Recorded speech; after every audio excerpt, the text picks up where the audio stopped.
Can't believe I just quit my job.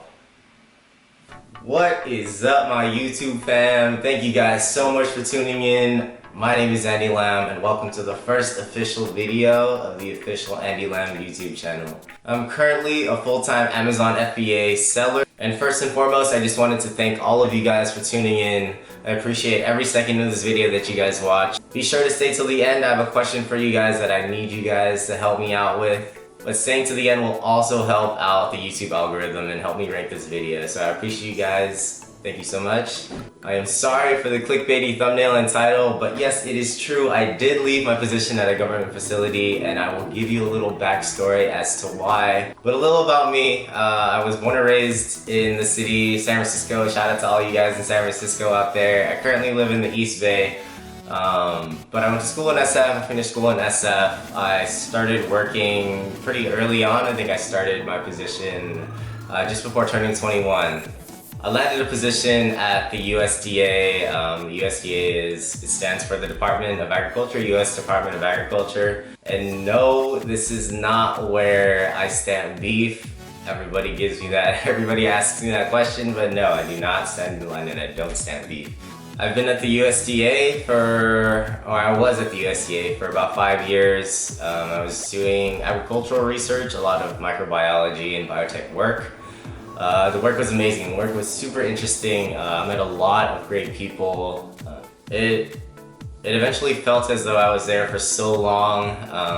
It got to the point where the work seemed kind of tedious and I wasn't really happy. I was going to work and my mind wasn't there. I was just there to be there. I don't know if you guys can relate, but that was me. Probably for the last year I was working there, and I feel as though that shouldn't be in the position that you put yourself in. And that's when I started to think, you know, was I really happy? Did I really want to do this for the rest of my life? Where was I going to be, say in 30, 40 years down the line if I was to stay here? And was I really getting everything that I wanted out of my life? Just being in this position of comfort, in a sense. Fast forward about 2.5 years to 3 years working in research. I had a conversation with one of my homies, Auden. Shout out to Auden. If you guys don't know Auden, I'll leave a link to his YouTube channel below.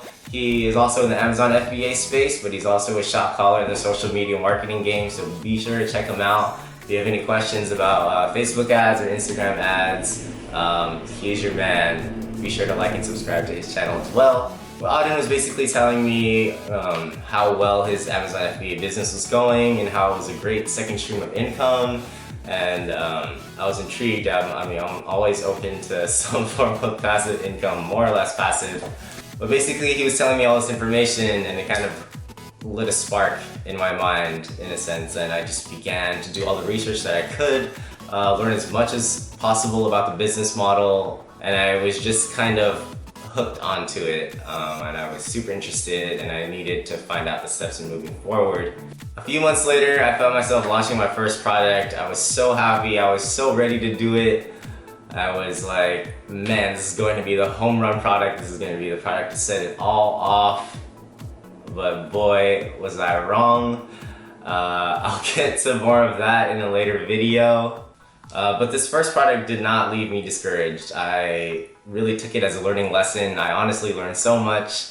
I basically learned so much just by launching that first product that I was able to, you know, keep at it, launch new products, scale, and over the course of the year, I had made a lot of progress and learned a lot. So even though that first product didn't do so well and it didn't do as well as I'd expected, I did not let it discourage me. I honestly just kept moving forward, kept learning, kept doing as much research as I could, until I was able to launch products that stuck at the top of the page. And if you're an Amazon FBA seller, you know how important that is, just because so many sales are just coming from the top of the search page. So at this point, I was still working the 9 to 5, but basically my schedule was looking like I was getting to the coffee shop at 6 a.m. just so I could get a few hours of grinding in before actually heading into the lab, doing my research, finishing out my day, and then after the 9 to 5 I would actually go home, come to my office or to another cafe just to grind it out, pursue pursue the hobby more, I guess. I was considering Amazon FBA as my hobby at that point. Fast forward to the 2018 tax season, I was crunching out my numbers, my profits, my expenses, my revenues. By the way, if you're an Amazon FBA seller, do not wait for the end of the year to do so. It can get a little stressful, especially if it's your first time around. I definitely learned my lesson, but be sure to keep track of all your receipts and all of that, just so you can expense everything.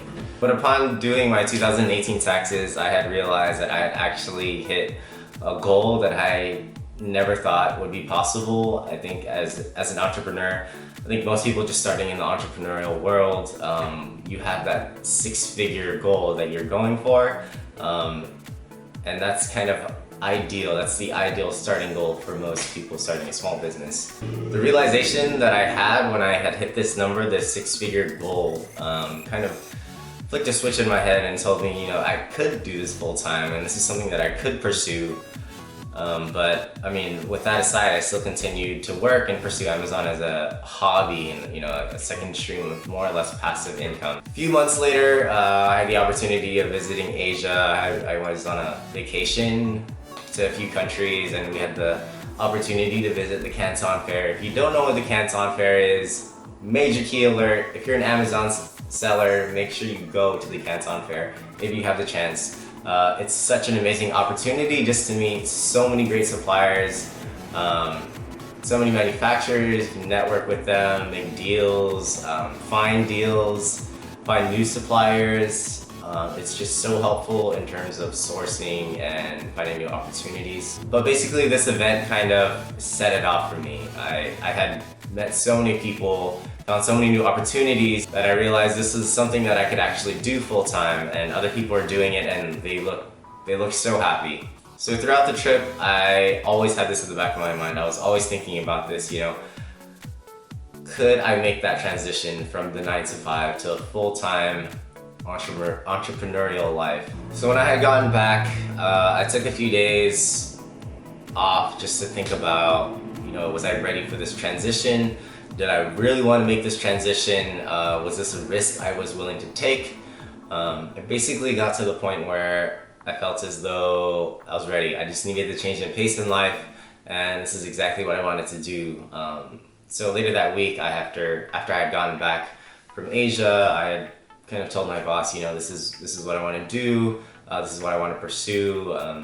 I hope you understand. And thankfully he was understanding. And this was kind of when I realized, I'm ready for the next chapter in my life and I'm ready for these new opportunities for growth. Every day since then has been enjoyable. There have been many stressful days, I can admit that, but you have a sense of ownership. I mean, you are your own boss, and that is amazing. The amount of skill sets you learn within the first few weeks and months because you're pushing yourself so hard is priceless and so rewarding that I can assure you that you will not regret any of it. So if you're really thinking about pursuing this entrepreneurial life, I highly recommend it. If you have a passion, if you have something that makes you happy, especially if there's like a potential source of income, I highly recommend you just try it out. Take the risk. If it doesn't work out, you have something to fall back on. But if you have a passion that you really want to pursue, I highly recommend you go for it. And I really hear this all the time. People always say like, oh, it's too late. I'm already in my mid-20s. I'm already in my 30s, 40s, 50s. Like, if you really have a passion, you should pursue it. It's never too late. The hardest part, and most people pursuing side businesses and businesses know this, the hardest part is just starting. Probably 95%, 98% of this world will have amazing thoughts and they'll always think of great ideas, but there's such a large fraction of them that never pursue it.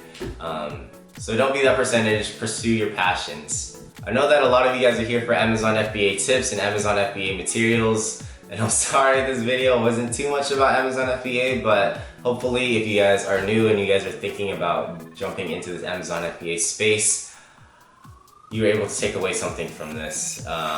So if you're looking to get into the Amazon FBA game, or you're currently already an Amazon FBA seller, Be sure to like and subscribe to my channel. I promise you I will be dropping as much knowledge as I can as tips and tricks to get you through the Amazon FBA journey.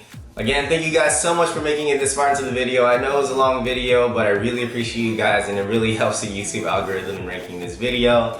My name is Andy Lam. I'm a 6-figure Amazon FBA seller, and please be sure to like and subscribe to this channel.